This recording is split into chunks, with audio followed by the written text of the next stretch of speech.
c'est pas grave.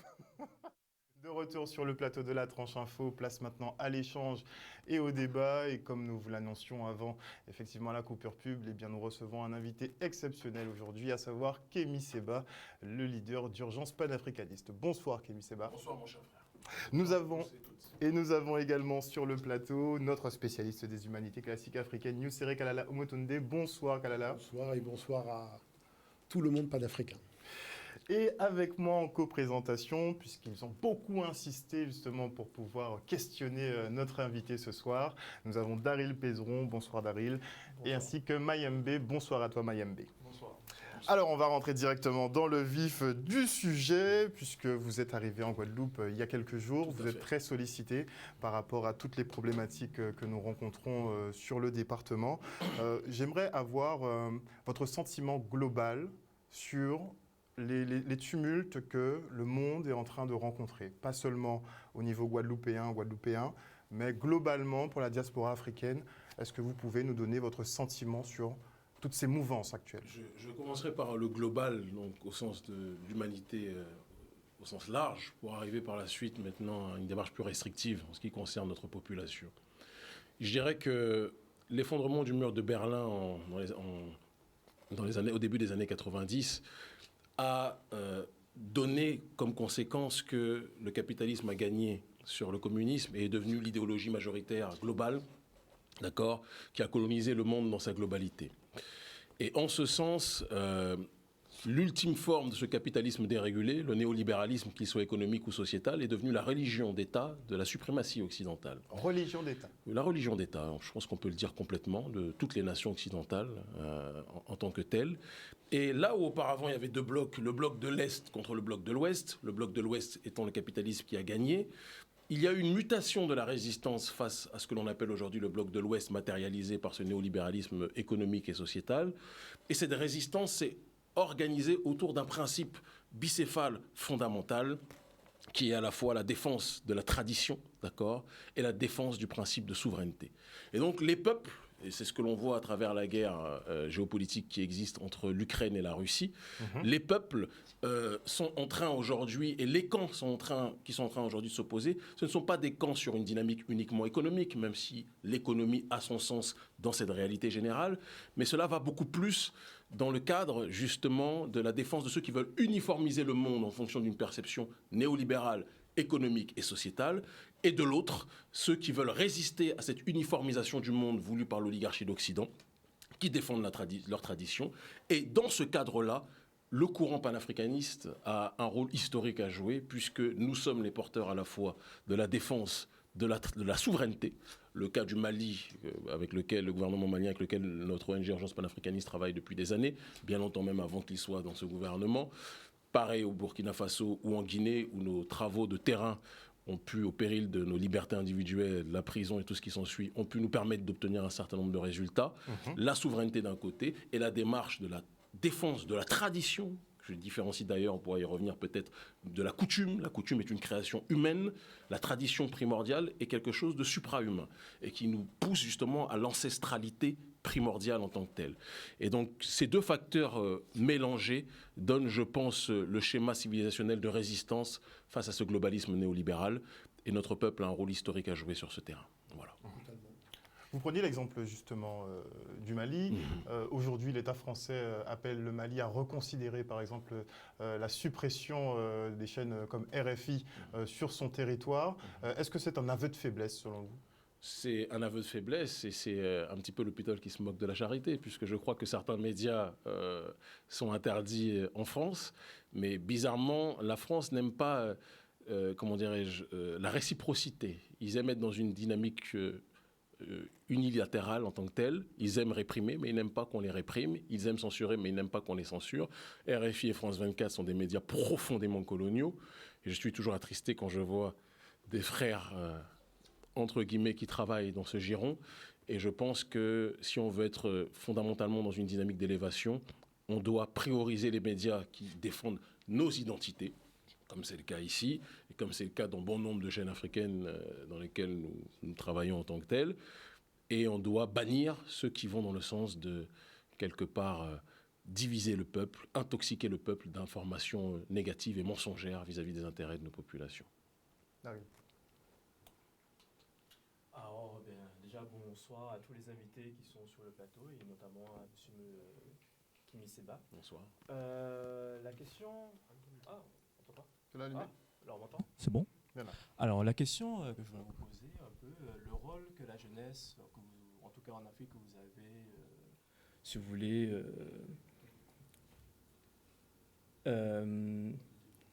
Enfin, la jeunesse. C'est vrai que. En fait, la question que je me posais, justement, votre rôle vis-à-vis d'ici, avec la jeunesse de chez nous. Je sais qu'en Afrique, vous avez fait beaucoup de choses là-bas pour pouvoir, si vous voulez, élever en tout cas la voix de la population africaine. Et vous essayez de faire un travail vis-à-vis de la jeunesse.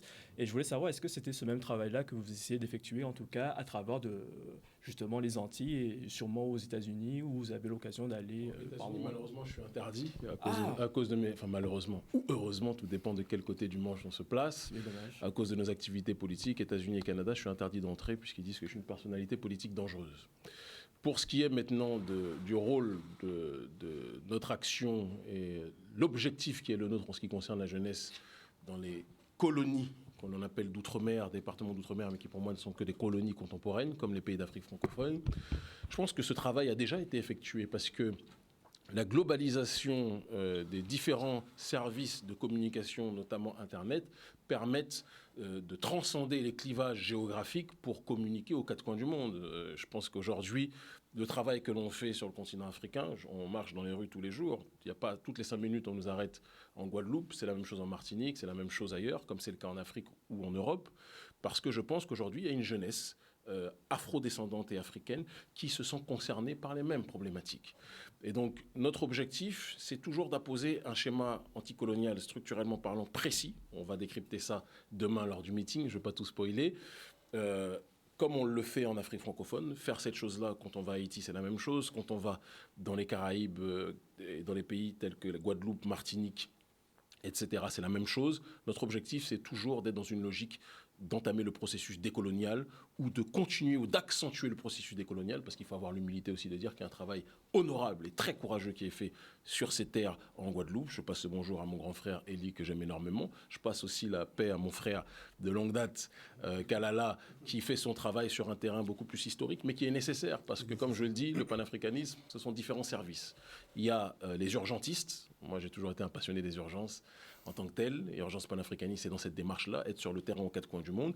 Il faut aussi un travail psychanalytique, un travail psychiatrique parfois, parce que comme le disait Frantz Fanon, mais la colonisation a détruit nos cerveaux, nous a rendus sur un certain nombre de points étrangers à nous-mêmes, ayons le courage de le dire, et aucun d'entre nous n'est exempt de cette réalité, et donc il faut faire un travail, je pense, de désaliénation progressive. Alors après, chacun a sa méthodologie pour ça.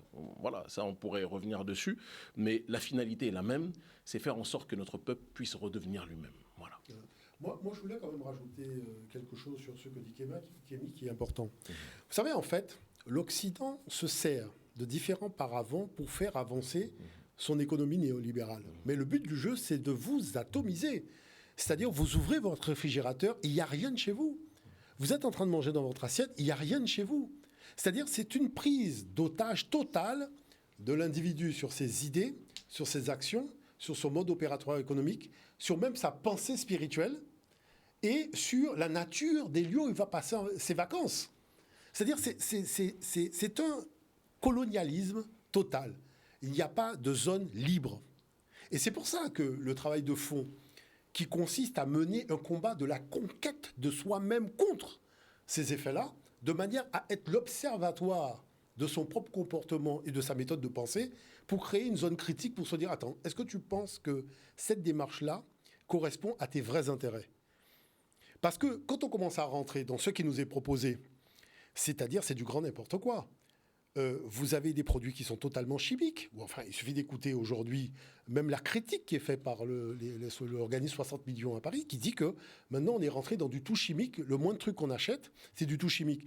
Mais nous, on n'en a pas besoin. Nous, on est dans le tout naturel. Mais pourquoi on se retrouve en fait en conflit avec du tout chimique ? Parce qu'il y a un système économique larvé qui fait que ce qui vient de l'extérieur est sponsorisé contre ce qui est produit ici. Et c'est ça la problématique de fond. Donc maintenant, qu'est-ce qui se passe? Si vous n'avez pas la volonté de conquête de vous-même, vous avez en face un métronome qui est là pour vous écraser. C'est pas simplement vous dire « Ah, excuse-moi, je t'ai renversé », c'est de vous écraser. Et c'est comme ça que les choses fonctionnent. Donc, qui fait que cette problématique-là, on la retrouve aussi sur le continent africain. Mais on la retrouve partout où il y a des peuples qui sont des peuples non blancs et qui se retrouvent confrontés à cette dynamique néocoloniale qui est, mais totale. Et c'est là où il y a quand même une chose que je voudrais quand même poser une question à Kémy. Quand on est avec les journalistes français, ils disent que tout ce qui résiste est forcément soit autocrate, soit ce sont des dictateurs. Alors c'est les Hugo Chavez, voilà, c'est le gouvernement chinois qui est un gouvernement autocratique. Mais la question qui convient de se poser est quand même celle-ci. Comment ça se fait que si on ne crée pas les conditions d'une sécurité intérieure au niveau de la prise de décision étatique, on peut se retrouver très vite renversé par des forces extérieures qui créent des réseaux en interne avec des systèmes de financement et qui fait que finalement, des gens qui n'ont pas très bien compris la réalité des enjeux sur le moyen et le long terme, puisqu'on leur présente que des choses sur le court terme, eh bien, sont capables en fait de renverser leur pays avec l'aide de l'extérieur sans comprendre qu'il y a une deuxième mi-temps dans laquelle ils ne sont pas. Et je ne vais jamais oublier un film sur Geronimo. Je donne cet exemple-là. Des Indiens aident l'armée américaine à rentrer à l'intérieur des terres pour chercher Geronimo. Et Geronimo leur dit, mais comment ça se fait que vous êtes arrivés là? Et il dit que les envahisseurs ont dit qu'on allait construire un nouveau monde en compagnie des Indiens. Dès qu'ils ont arrêté Geronimo, les Indiens éclaireurs et Geronimo se sont retrouvés dans la même prison. C'est ça l'enjeu. C'est-à-dire qu'il s'agit de comprendre les enjeux de ce qui va se passer à moyen et à long terme tout de suite. Et choisir très clairement son camp. Parce qu'aujourd'hui, si on n'a pas une radicalité dans le choix de son camp, on peut se retrouver très vite dans l'armée adverse. Et c'est ça les enjeux. Parce qu'il y a des intérêts à défendre qui sont des intérêts très simples. C'est-à-dire que nous avons un potentiel et des problématiques que les autres n'ont pas. Nous sommes un peuple issu de territoires de richesse, c'est-à-dire on a un sous-sol rempli. Et la problématique de fond, c'est la défense de notre intégrité, c'est pas simplement le sous-sol, mais l'individu lui-même doit être capable de se défendre contre toute forme d'agression de manière à pouvoir jouir des richesses que le Créateur et les ancêtres lui ont données. C'est ça la problématique. Alors pourquoi on se retrouve toujours dans les interviews qu'on a finalement en Occident, dans le fait que toute résistance à l'Occident se fait par un gouvernement autocratique, un dictateur ou... C'est quand même très étrange cette affaire. Je pense que de toute façon, au XXIe siècle, être qualifié par le système démocratique global, être qualifié de dictateur, même si parfois il y a aussi des critiques qui doivent être apposées vis-à-vis de régimes qui oppressent leur peuple. Il ne faut pas qu'on soit dans la caricature non plus. Moi, je vis dans un pays qui s'appelle le Bénin, où le président de la République est objectivement un oppresseur social du peuple, même si j'ai vu qu'il y a une hausse des salaires, entre guillemets, qui a été effectuée. Il y a une liberté de parole qui est complètement éteinte. Il y a une jeunesse qui est persécutée sur un certain nombre de points. Et je pense qu'il faut avoir le courage de dire que refuser le schéma démocratique occidental ne signifie pas asphyxier la population et tolérer cette asphyxie-là. Maintenant, dans le concret, il est tout à fait normal que les champions d'un système de démocratie néolibérale, lorsqu'ils voient des personnes qui ne marchent pas dans le chemin tracé par ces oligarques-là, c'est normal qu'ils les taxent d'autocrates, de dictateurs, etc., d'extrémistes, de personnes qui sont des tueurs de liberté. On peut l'entendre. Je pense qu'aujourd'hui, on doit être dans une démarche de ne plus prendre en considération ce que l'autre dit, mais on doit se définir en fonction de ce que nous pensons. Si j'écoute ce que l'autre dit, je serai un nazi noir, je serai un extrémiste, je serai un raciste, je serai un locophage. Et je pense que la réalité des choses est quand même plus complexe. Nous sommes en guerre contre un schéma civilisationnel qui veut nous éteindre et qui a des tentacules multiples et variés.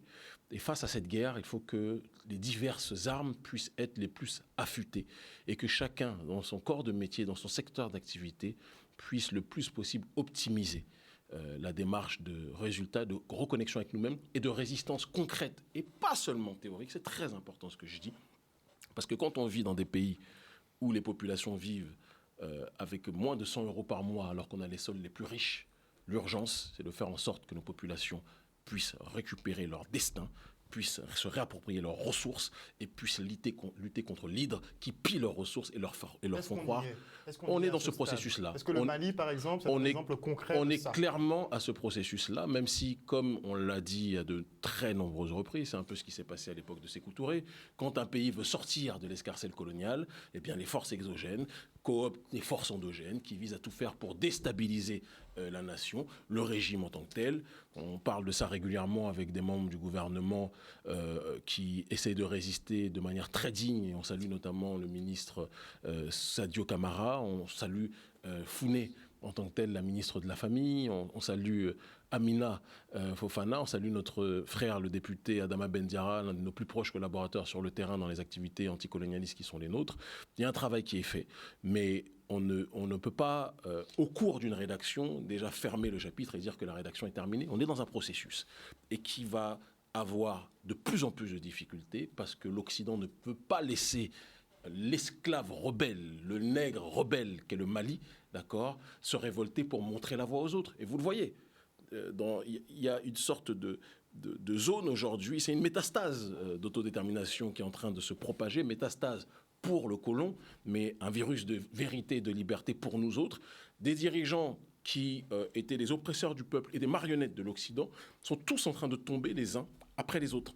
Ils sont remplacés par des gens sur lesquels on peut tout dire, sur lesquels on peut avoir un certain nombre de réflexions. On a la chance que ce soit le dirigeant malien qu'on connaît très bien, ou que ce soit les dirigeants guinéens chez lesquels on a été aussi reçus à de très nombreuses reprises ces derniers mois dans leur palais présidentiel.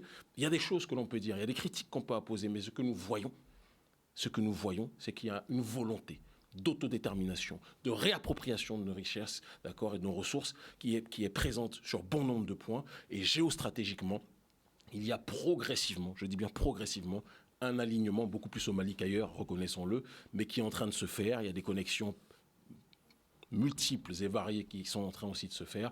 Il faut qu'on fasse preuve de patience et que nous, qui sommes des sentinelles des sociétés civiles et dont les voix sont objectivement très écoutées, que l'on puisse le plus possible véhiculer leurs paroles pour qu'ils soient le plus possible protégés. Parce que la guerre de l'information est l'une des guerres les plus importantes de la planète aujourd'hui. On peut détruire quelqu'un juste par des fausses informations, comme on peut donner une résurrection à une nation juste par des informations qui sont saines, qui sont justes et qui sont en adéquation avec nos intérêts. Alors comment on se bat contre un adversaire qui n'est pas fair-play et qui discrédite systématiquement toute action, tout mot qui est posé pour une éventuelle émancipation ? On se bat en débranchant déjà la prise de leur radio, qui émet justement les informations à notre sujet. On se bat en étant dans une démarche de cesser complètement de prendre en considération ce qu'ils disent. Je répète, on est en 2022, vous êtes jeune, peut-être que toi tu as mon âge, je ne sais pas, les autres me semblent un peu plus jeunes. En 1999, lorsque j'ai commencé l'activisme politique, et ce pendant 10 ans ou 11 ans, j'ai été considéré avec un autre frère comme Dieudonné, comme le nazi noir, comme l'homme noir le plus extrémiste de France. On me présentait comme un monstre, comme un diable. Tout était fait pour couper toute connexion entre notre message et la population. Qu'est-ce qui s'est passé ? On a fait du marronnage. On a quitté la plantation et on s'est inscrit dans une dynamique visant, en suivant le proverbe qui dit « de l'exclusion d'un homme par l'autre naît la volonté pour l'homme exclu de se constituer sa propre puissance ». On a infiltré les médias africains, qui étaient des médias qui, pour certains, diffusaient des choses liées à la culture, au sport, etc. On a inséré la dynamique géostratégique dedans. On a fait ce que l'on appelle de l'ingénierie sociale, de l'inception géopolitique, et on a orienté une jeunesse qui s'intéressait, mais qui pensait que le panafricanisme était l'Élysée, c'était l'histoire passée. On a réactualisé ce panafricanisme, et quand on a préparé suffisamment les consciences, on a commencé les mobilisations contre le néocolonialisme français, qui aujourd'hui arrive objectivement à une certaine quintessence à bon nombre d'endroits. Donc, le plus important, c'est de ne pas tenir compte des autres. Si on les combat, on ne peut pas attendre leur aval. C'est pour ça que je suis toujours mal à l'aise quand je vois des hommes politiques africains qui savent que le problème vient de ces médias mensonges occidentaux, mais qui, dès qu'ils en ont l'occasion, courent pour accepter une interview de ces derniers. Nous, on refuse les interviews multiples et variées de ces médias-là, qui nous sollicitent pourtant très régulièrement, parce qu'il faut qu'on soit cohérent jusqu'au bout sur cette ligne. Nous n'avons pas besoin d'eux pour vivre. Nous n'avons pas besoin d'eux pour exister. Soyons nos propres baromètres. Nous n'avons pas besoin de l'autorisation de qui que ce soit pour savoir si nous sommes grands, si nous sommes brillants, si nous sommes intelligents, si nous sommes dignes.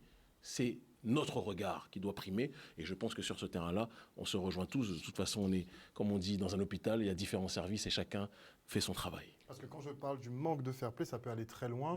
Vous l'avez dit, on peut avoir des poursuites judiciaires, vous en avez fait les frais à de multiples reprises, de la prison, ou carrément être effacé du paysage audiovisuel ou des médias, quels qu'ils soient, même sur les réseaux sociaux. On a la jurisprudence Dieudonné, vous l'avez évoqué.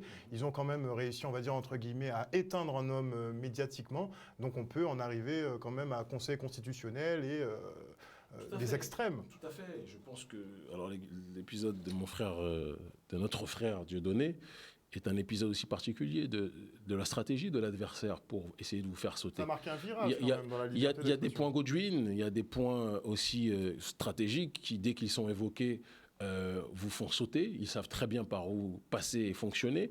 Et quand vous connaissez l'ennemi, il faut que vous puissiez dire aussi parfois les mêmes choses en étant dans une démarche d'être dans une logique parabolique sans vous faire écorcher. C'est aussi une stratégie sur laquelle nous réfléchissons constamment, quotidiennement. Nous nous battons contre l'oligarchie néolibérale, apatride, financière, et ceux qui sont renseignés savent de quoi nous parlons quand nous parlons de cela.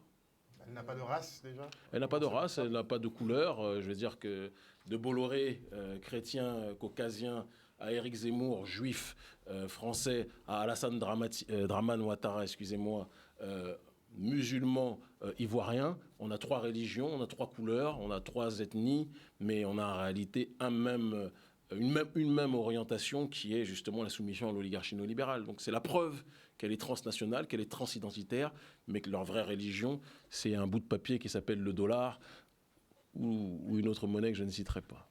Moi, j'ai une question par rapport à ce qui se passe au Mali et en Guadeloupe. Au Mali, la Russie a aidé ou est présent en ce moment au Mali. En Guadeloupe, lorsqu'on a eu les votes récemment, la majorité des Guadeloupéens ont voté Marine Le Pen. Et moi, la question est très simple. Aujourd'hui, le fait que le Mali et la Guadeloupe votent Marine Le Pen ou bien acceptent l'étranger, on va dire comme ça, parce que c'est vu vraiment comme étant quelque chose de négatif, dans le sens où la Russie vient au même titre que la France est venue il y a quelques années avec la colonisation. Marine Le Pen est aujourd'hui en Guadeloupe au même titre qu'on a subi aussi l'esclavage. Mais est-ce que ce n'est pas au contraire le fait que le Mali ait ces rapports géopolitiques intelligents, je veux dire, avec la Russie, est-ce que ce n'est pas une preuve, justement, notamment, de souveraineté et de confiance en soi? Parce que pouvoir accepter quand même un pays aussi puissant que la Russie, est-ce que ce n'est pas une confiance en soi? Est-ce que ce n'est pas aussi, comme tu disais, un chapitre qui est en train de s'ouvrir? Parce que le Mali a dit ouvertement aux ambassadeurs français de dégager. Donc, cette situation-là, est-ce qu'on ne peut pas la voir inversement? C'est-à-dire qu'ils ont une confiance en eux, ils savent qui ils sont au centre d'eux-mêmes, donc maintenant ils agissent. Alors, bon, j'éviterai stratégiquement, pour des raisons que je vais évoquer, de mettre en parallèle ou en parabole l'alliance du Mali, du gouvernement malien avec le gouvernement russe, et de l'autre côté, le vote contestataire d'un certain nombre d'entre nous, qui d'ailleurs ne sont pas la majorité en Guadeloupe, parce qu'il y a une grande partie d'abstention aussi, je pense qu'on ne le dit pas assez. Et donc sur une partie des gens qui ont voté, une majorité de ceux qui ont voté Marine Le Pen, ce qui ne signifie... Et les mêmes qui ont voté Marine Le Pen au second tour sont ceux qui ont voté Mélenchon au premier tour. Ce qui est la preuve que ce n'est pas une adhésion à l'idéologie de cette Charlotte, ou Charlotte, peu importe, de Marine Le Pen, mais qui est en réalité une volonté de sanctionner structurellement le pion de l'oligarchie néolibérale ultime, même si pour moi ils le sont tous sur l'échiquier politique français. C'est une grande question à se poser. Est-ce que vous les mettez tous sur le même piédestal? Alors, comme dans toute pyramide, il y a des degrés. Ceux qui sont plus en haut, pour moi, Macron, c'est le sommet de la pyramide. Mais pour moi, si vous me demandez, ni la gauche, ni la droite, ni l'extrême gauche, ni l'extrême droite, je le dis profondément et sincèrement et très clairement, ne sont exempts quelque part d'un lien, qu'on le veuille ou pas, avec l'oligarchie néolibérale. Je le pense du fond de mon âme, et je pense que la seule solution de notre peuple ne viendra que de nous-mêmes. Maintenant, je vais revenir au Mali. Le Mali a une histoire très ancienne avec ce que l'on appelle les Russes aujourd'hui, ce qu'on appelait les Soviétiques à une certaine époque sur le terrain géopolitique. Ils ont toujours été en connexion. Et aujourd'hui, en cette période où il y a une volonté de lutte contre justement l'hégémonie de l'oligarchie néolibérale occidentale, dont le gendarme principal en Afrique, dans la zone, entre guillemets, dite francophone, c'est la France. Cette lutte-là se matérialise par l'alliance avec ceux qui luttent contre l'hégémonie occidentale. Est-ce que ça signifie que les Russes sont des anges? Objectivement, et je vous parle, je suis très proche de certains du gouvernement russe, non. Je pense qu'eux aussi ont leurs intérêts et que la politique, ce n'est pas les feux de l'amour, c'est le jeu des intérêts, et qu'il faut qu'on soit capable de se désinhiber, d'arrêter de se dire « ouais, mais est-ce qu'ils sont racistes ?» Il n'y a pas d'histoire de raciste ou de pas raciste en politique, il n'y a que les puissances et les gens, les peuples forts qui se respectent. Moi, je me moque de savoir si des gens n'aiment pas les Noirs, je ne suis pas obligé d'aimer les autres non plus. Ce qui m'intéresse, c'est ce sur quoi on peut s'accorder tous ensemble contre des adversaires communs et sur des projets communs. Ça ne veut pas dire que nous sommes des amis, ça ne veut pas dire que nous sommes des amoureux les uns des autres. Je différencie la politique et les relations intimes. Maintenant, je terminerai mon propos en disant que, en ce qui concerne Marine Le Pen, je me méfie des philosophes Twitter qui, pour la plupart, ne sont jamais auprès des populations qui souffrent, qui, pour la plupart, ne sont jamais aux côtés des souffrances des gens, d'accord, qui ont jugé, qui ont brocardé la partie de la population qui a voté pour cette dernière. Je l'ai dit, je le répète, si on m'avait demandé mon avis, j'aurais dit de ne jamais voter pour Marine Le Pen, parce que, qu'on soit clair, nous sommes des panafricanistes dans la lignée de Marcus Garvey, qui ponctuellement a pu parler avec le clan, qui ponctuellement, comme les Black Muslims, l'organisation qui m'a formé avant que je m'en éloigne par la suite, qui a parlé avec l'American Nazi Party ponctuellement, qui a parlé avec le clan ponctuellement. Malcolm était à certains de ses rendez-vous, après il a quitté, il a dit autre chose, mais quand il y était, on sait ce qu'il disait.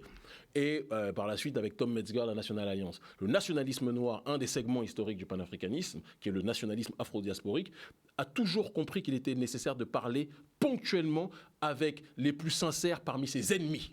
Ça ne signifie pas que si on lui demande, que ça ne veut pas dire que si on lui demande de voter, il va se lever pour voter pour son ennemi. Parce que là, c'est donner un pouvoir supérieur, outre que la question du dialogue intra-société civile. Donc, je le dis et je le répète, jamais, en ce qui me concerne, je n'aurais voté pour elle, pour Marine Le Pen.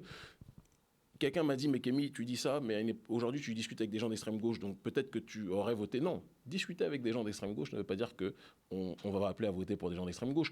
Avoir discuté par le passé avec certains mouvements nationalistes blancs comme Garvey a pu le faire avec le clan ne signifie pas qu'on va se lever pour appeler à voter. Le problème des gens, c'est que les gens parlent de politique et de géopolitique, mais n'en connaissent pas le sens. La ponctualité ne signifie pas l'éternité en politique. Et les connexions opportune sur des segments de situation ne signifie pas un projet à long terme global avec ces derniers. Quand je vois le Rassemblement national qui s'attaque aux populations afrodescendantes, aux populations africaines, on ne le dit pas assez, qui s'attaque aux résultats du dumping social, mais qui ne s'attaque jamais à ceux qui créent justement ce dumping social, ceux qui sont à la base de l'oligarchie néolibérale. Ils vous parlent du grand remplacement par le bas, mais ils ne vous parlent pas du grand remplacement par le haut, au niveau de la finance, au niveau de leurs médias occidentaux. Je n'irai pas plus loin pour ne pas créer de problème, mais nous savons très bien de qui nous parlons. Je dis que le Rassemblement national est un parti politique de lâches, d'accord, d'hypocrites, et que par conséquent, que ce soit lui ou le gnome Zemmour, je ne peux prendre en respect aucun d'entre eux, d'accord. Nous les vomissons en tant que panafricanistes. Mais est-ce qu'on doit avoir une attention particulière pour eux, justement? Non, est-ce qu'il faut je une pense colère particulière? Je pense que ce sont les gens de salon qui ont une attention particulière sur eux parce qu'ils sont dans leur conflit idéologique. Mais s'ils arrivent à la tête du pays, ils vont tous dire la même chose. On a l'autre charlatan que Kalala connaît bien, de Bernard Lugan, qui est un conseiller de l'autre charlatan d'Éric Zemmour, et qui, si Marine Le Pen avait gagné, Bernard Lugan aurait été parmi les conseillers de Marine Le Pen. Et quand on sait ce que Bernard Lugan dit historiquement sur nos populations, ça doit nous rappeler qu'aucun d'entre eux ne sont nos amis. Mais de la même façon, le discours de Mélenchon qui est devenu le Che Mélenchon, Che Mélange Guevara, etc., très sympathique, discours sur la créolité, je n'oublie pas le laïciste extrémiste qu'il est, je n'oublie pas aussi que sur un certain nombre de points, ses liens avec un certain nombre de loges, je ne parle pas de son père ou de son grand-père, je parle de lui. Moi, ce qui m'intéresse, c'est la personne en tant qu'il est, en tant que tel, lui qu'il est. Révolution et franc-maçonnerie, ma foi, je pense que les deux ne sont pas toujours connectés en tant que tels, et je pense qu'il faut qu'on soit rationnel dans notre réflexion, dans notre vision du monde et dans nos choix. Mais jamais je me permettrai de cracher sur le digne peuple guadeloupéen qui, je le dis, après le Mali, est l'un des peuples qui m'inspire le plus de respect, d'accord, dans son courage. On a été auprès des gens du CHU, on est auprès justement des familles des grands frères qui nous ont sollicités, nous ont demandé de venir ici pour leur donner de la voix sur le terrain international. Je dis, je le répète, je vois des martyrs de notre cause, je vois des résistants de notre cause, et donc nous les respectons. Jamais on se permettra de dire pourquoi vous avez voté Marine Le Pen. Non, parce qu'on sait qu'ils ont voté au premier tour Mélenchon, et on sait que dans les deux cas, dans la majorité, à part certains aliénés, leur objectif était clairement de sanctionner le gouvernement Macron. La seule chose qu'on dit, c'est que la prochaine fois, votez pour les mouvements patriotiques ou les mouvements souverainistes, en espérant que ces derniers se présenteront nous les soutenons de toute notre âme, c'est le sens de notre mission. Après, effectivement, il faut parler de ce repli communautaire qui a cours, parce qu'effectivement, bon, avec les déclarations des uns et des autres, on a du mal à s'entendre, mais à terme, il va bien falloir qu'on finisse par cohabiter tous ensemble. J'ai beaucoup apprécié parce que vous avez parlé de relations ponctuelles qui sont peut-être obligatoires pour le vivre ensemble. L'adage dit « connais ton ennemi mieux que toi-même ». Vous l'appliquez ? Connaître ton ennemi mieux que toi-même, moi, ma limite dans la connaissance, c'est de s'arrêter à la chambre à coucher. Donc, il y a des choses que, évidemment, je ne ferai pas en ce qui concerne la connaissance de notre ennemi, chose que certains d'entre nous confondent beaucoup trop souvent vis-à-vis de ces derniers. Mais je dis, trêve de plaisanterie plus sérieusement, que moi, il y a un mot pour lequel je suis ici, pour lequel nous faisons les quatre coins du monde avec notre ONG, avec notre staff, pour lequel nous risquons nos vies. C'est la lutte contre le colonialisme. Je pense que l'on peut faire des circonvolutions analytiques en tournant autour du pot, mais il est important qu'on arrive toujours au centre des choses. On peut parler du chlordécone, on peut parler de la vie chère, on peut parler de l'injustice, et on doit parler de l'injustice que connaissent nos grands frères, mais si on ne va pas au centre des choses, qui est le système colonial, on ne s'en sortira pas. Et donc, le seul vivre ensemble, moi, qui m'intéresse, c'est le vivre ensemble de nos populations, in extenso, évidemment, les Indiens qui ont subi un processus colonial aussi ici, même s'ils n'ont pas le même historique en ce qui concerne l'esclavagisme, mais qui ont subi un processus colonial aussi, sur un certain nombre de points, sont concernés. Les populations opprimées aux quatre coins du monde sont concernées, mais il est important que notre peuple, de par les océans, au-delà des océans, puisse s'unifier, parce que, comme on dit, c'est l'unité parmi les nôtres qui permettra de mieux s'unir avec le reste de l'humanité. Voilà. Moi, je voulais justement rappeler une chose fondamentale. C'est que le monde noir est sur des terres dont la valeur au niveau du sous-sol dépasse l'entendement. On parle même de scandale financier, économique. Une petite jalousie, on sent qu'il y a une petite jalousie. Non, c'est-à-dire que moi, je dirais qu'il faut faire preuve de volonté de puissance. Pourquoi ? Parce que il faut faire preuve de volonté de puissance parce que l'Europe n'a rien dans son sous-sol. C'est une confrérie de gens avec sous-sol vide. Le problème qu'on compte avec Poutine, c'est que Poutine, c'est le contraire. Donc, ça veut dire que l'indice de corruption de la Russie à travers le monde, notamment les pays du Sud, ne peut pas être aussi élevé que ce qui se passe avec le conglomérat américano-européen. Parce que l'Amérique est dans le même problème. Donc, ce qui veut dire que nous, qu'est-ce qu'on en a ciré du dirigeant français ? De toute façon, ils seront colonialistes. Parce qu'ils n'ont rien. Ils n'ont pas de gaz, ils n'ont pas d'uranium, ils n'ont pas d'essence, ils n'ont rien. C'est-à-dire que vous avez des gens qui fonctionnent avec M. Smith et Wesson et qui vivent au-dessus de leurs moyens en pensant qu'il y aura toujours à côté d'eux M. Smith et Wesson. Un jour, il y aura un M. Smith et Wesson africain. Et je pense que le Mali, c'est ce qu'il est en train de montrer comme exemple. C'est-à-dire que tout autant que tu crois que ton ennemi est faible, lui, il réfléchit. Et il regarde le terrain géopolitique parce qu'au départ, c'est une affaire d'alliés. Et lorsqu'on vient dire la Chine vient en Afrique, excusez-moi, l'Afrique aujourd'hui réfléchit. Le niveau de formation, de compétences du monde panafricain, ce n'est pas ce qui se passait avant. Ça veut dire qu'aujourd'hui, je l'ai toujours dit, on ne veut pas être aimé. Est-ce qu'on comprend ça ? On veut être respecté. L'amour, il est trop tard. Après tout ce qui s'est passé, l'amour, on n'en veut pas. Mais par contre, nous devons créer les conditions du respect, à commencer par le respect de nous-mêmes. C'est ça les enjeux. Donc quand on parle des médias, il faut qu'on ait nos propres médias. Et c'est ça qui est en train de se passer. Il faut disposer de nos propres médias panafricains de manière à exprimer un point de vue différent. Parce que qui est pris en otage chez la jeunesse ?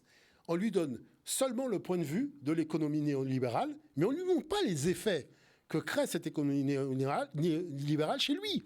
Et ça le prive de ses capacités, je dirais, de ce qu'on appelle le génie africain. Je prends un exemple simple. Vous voulez aujourd'hui témoigner de la capacité des jeunes de la Guadeloupe de créer. On dit, OK, on va faire un musée. Mais qu'est-ce qu'on va mettre dedans ? Parce qu'on prive même le jeune de la capacité de créer. Il veut faire un cerf-volant, on lui vend un cerf-volant. Il veut faire un lance-pierre, on lui vend le lance-pierre. C'est-à-dire, mais c'est quoi ça ? C'est là où ça devient quand même grave. Parce que dans la faculté que nous avons de faire, il y a quand même une dimension culturelle qui est une transmission d'héritage venant des aînés. Et donc, c'est pour ça qu'il faut se fixer des limites. Mais dans le fait de se fixer des limites, il faut fixer clairement les limites. Vous voyez, il faut fixer clairement le... Je crois que c'est Sangara qui disait « Mais vous me posez la question sur le colonialisme, mais regardez ce qu'il y a dans votre assiette et vous allez comprendre l'affaire. » C'est ça, l'enjeu, c'est ça. Donc c'est pour cette raison que aujourd'hui, ce réveil de l'Afrique et ce qui se passe d'une façon générale et le fait qu'il y ait ce partenariat avec la Russie, c'est pas on fait copain-copain, on a chacun des intérêts que l'on défend. Et ces intérêts, n'oubliez pas que le Mali est une puissance au niveau de son sous-sol. D'accord ? Il y a de l'uranium, même si on le cache, mais il y en a, puisque la frontière du Nigeria est à côté, la faille vient au Mali. Il y a de l'or, il y a du thorium, il y a bauxite pour faire de l'aluminium. C'est-à-dire que c'est un sous-sol qui est relativement riche, j'avais montré les blocs d'ailleurs à un moment dans une émission, les blocs du sous-sol malien. Mais la chose, c'est qu'aujourd'hui, il se passe quelque chose de totalement différent. C'est que premièrement, les militaires qui étaient toujours au service du gouvernement contre le peuple, défendent les intérêts du peuple. Là, c'est quand même quelque chose de relativement fort. Et ils se mettent dans une position de plus en plus dans la défense des intérêts du pays. Quand ils disent, par exemple, que à partir de maintenant, aucune matière première ne sortira de notre pays sans être raffinée, sans être transformée. Ce qui rajoute de la valeur ajoutée. Parce que, je vais vous dire une chose, quand les Zemmour et compagnie disent qu'il y a une immigration qui va envahir la France, ou que M. Sarkozy dise qu'à cause de la natalité, on va se retrouver avec plus d'Africains ou de Noirs, on va être envahi, c'est le grand emplacement et compagnie. Mais qui a organisé ça à grande échelle ? Parce que, je veux vous dire une chose, l'Afrique a tout ce qu'il faut pour rester à la maison. Bientôt on sera à 3 milliards d'habitants au niveau de l'Afrique. D'accord ? L'Éthiopie elle-même va se retrouver, le Nigeria va se retrouver juste après l'Inde, puisque la Chine est en train de descendre au niveau des valeurs démographiques. Donc, qui fait qu'aujourd'hui, on a un marché intérieur qui est vraiment fantastique, avec une part de 60% de la population est aux alentours de 20 ans, ce qui n'est pas le cas en Europe, puisque la population est vieillissante. Ça veut dire qu'en termes de marché et de potentiel pour nous réaliser avec nos savoir-faire endogènes, on a de quoi faire. Mais c'est-à-dire que vous avez affaire à des gens qui sont des justes-boutistes. C'est là où le truc est fort. C'est-à-dire c'est des justes-boutistes qui veulent tout. On a découvert une chose. La question, c'était comment les arrêter. On a vu qu'il y a quelqu'un, en tout cas, qui les a arrêtés. Voilà, c'est tout. On a vu que c'était possible. C'est-à-dire il y a quelqu'un qui s'est levé, qui a dit, bon, maintenant, stop. Et c'est là où la donne elle est en train de changer. Pourquoi la donne elle est en train de changer ? Parce que vous savez, maintenant, les langues se délient. On dit, oui, Kadhafi, son erreur, c'était de vouloir créer une monnaie indexée sur l'or. Mais avec tout ce qui s'est passé, on voit bien que la stratégie au niveau de la Russie, au niveau de la Chine et l'Inde, c'est de repartir sur une monnaie qui sera indexée sur l'or. Vous savez très bien que ça va déstabiliser les marchés en avantage pour la partie asiatique du monde, tout simplement parce que, je dirais, de l'autre côté, c'est des papiers qui ne sont plus assujettis. Mais qui alors ? Est-ce que vous comprenez l'affaire ? Qui détient les gisements d'or ? D'accord ? N'oubliez pas que le Mali, c'est 50 000 tonnes d'or par an. D'accord ? Mais mon cher ami, donc voilà pourquoi, de toute façon, l'Afrique, comme elle se retrouve au centre de l'échiquier, il n'est pas question que quelqu'un d'autre déplace notre pion à notre place. Vous comprenez ce que je veux dire par là ? Voilà pourquoi je dis, le panafricanisme, c'est quelque chose de beau. C'est le seul mouvement qui revendique ce qu'il a chez lui et qui ne s'intéresse pas de ce que le voisin a chez lui. Vous comprenez ce que je veux dire par là ? Parce que les gens se réunissent pour venir voler les choses en Afrique, machin. Mais nous, quand on se réunit, c'est défendre ce que nous avons chez nous. Nous n'avons aucune vue sur ce qu'il y a à l'extérieur, ce qu'il y a en Europe et compagnie. Ça ne nous intéresse pas. Nous sommes dans la défense de nos intérêts. Donc c'est là où on ne peut pas taxer les gens d'être soit subvertifs et autres. C'est ce que je disais d'ailleurs à un élu dans le sud de la France. Je disais que chercher dans l'histoire, quand est-ce que des rois africains se sont réunis pour aller voler un truc en Europe ? Est-ce que l'intention, c'est de déboulonner la Tour Eiffel pour l'installer à Ouagadougou ? Vous comprenez ce que je veux dire par là ?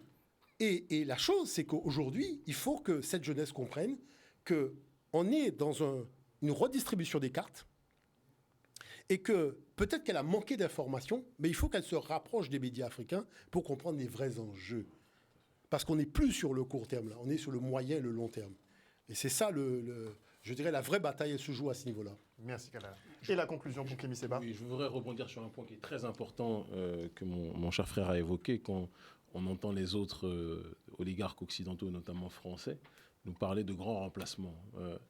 C'est quand même humoristique que la population qui a remplacé les populations originelles en Amérique du Nord, en Amérique du Sud, qui a par la suite a essayé de dépeupler les populations en Afrique, les a esclavagisées pendant des siècles, en Australie avec la population originelle, qu'on essaye de présenter comme une population qui serait différente des autres Noirs du monde entier, alors que c'est la même racine, nous sommes le même peuple aux quatre coins du monde, que ce soit en Papouasie, que ce soit en Australie, que ce soit en Nouvelle-Zélande, etc. Les mêmes peuples, les peuples originels. Ceux qui ont fait ce grand remplacement, c'est une minorité de l'humanité que nous connaissons comme étant les populations occidentales. Et donc, ceux qui ont le culot aujourd'hui en ce XXIe siècle, même parfois ils nous parlent de nouvel ordre mondial, mais ce qui est nouveau pour eux est ancien pour nous. Parce que quand ils sont venus chez nous, ils nous ont imposé leur monde à eux. D'accord, en ne tenant pas compte de nos réalités à nous, si ce n'est prendre le meilleur de ce qu'il y a chez nous, le transformer et dire que ça venait de chez eux, alors qu'en réalité, ça venait de chez nous. Vous dites justement qu'eux pensent progresser, oui. mais que nous, effectivement, on devrait plutôt regarder en fait, arrière. le progrès, et on en revient à la notion de tradition et de progrès, parce que c'est aussi, quand on parle de cette guerre des mondes qui s'affrontent aujourd'hui, on est en plein dedans. Le progrès, qu'est le néolibéralisme sociétal qui pousse l'individu, l'être humain, à aller vers un excès d'individualisme qui finit par rejeter toute forme d'identité collective. Ils ont brisé l'identité collective sur le terrain spirituel, ils font en sorte que les populations ne croient plus, ils font en sorte qu'il n'y ait plus d'identité collective sur le terrain de la patrie, d'attachement à la terre, et ils font même maintenant en sorte de détruire l'identité collective sur le terrain de la famille. Ils font en sorte que maintenant on apprend qu'il y a des hommes qui peuvent devenir enceints, il ne faut plus dire, hein, c'est le nouveau terme, parce que leur objectif, quelque part, c'est de détruire toute racine d'identité collective. C'est ça l'idéologie néolibérale. C'est l'excès de liberté qui finit par détruire ce qui est nécessaire, parce que dans la vie, il n'y a pas que ce que l'on veut, il y a aussi ce que l'on doit. Et les forces obscures, globalistes, néolibérales, veulent nous pousser à faire ce que l'on veut et à oublier ce que l'on doit pour notre survie. Et je terminerai mon propos, parce que c'est extrêmement important ce point-là, que notre population comprenne. Si elle ne le comprend pas, elle ira tout droit à sa perte. Que ce qui est de manière médiatique et de manière globale le plus séduisant, ce que l'Occident nous présente comme le plus sucré, comme le plus parfumé, n'est pas forcément ce qui est le plus salvateur pour nos populations. Il faut qu'on se tourne vers nous-mêmes, vers nos propres paradigmes, vers nos propres intérêts, et que nous comprenions que le monde, la manière dont ce monde tourne, ceux qui sont les plus diabolisés sont souvent ceux qui sont les plus grands porteurs de solutions. Si on ne comprend pas ça, nous n'irons nulle part. Le progrès des uns est la barbarie pour les autres. Leur progrès n'est pas notre progrès. Notre progrès, c'est la tradition primordiale. Mais notre tradition primordiale est pour eux la barbarie, parce qu'en fait, ils font un transfert avec leur état de fait. Parce qu'à leur commencement, c'était la barbarie.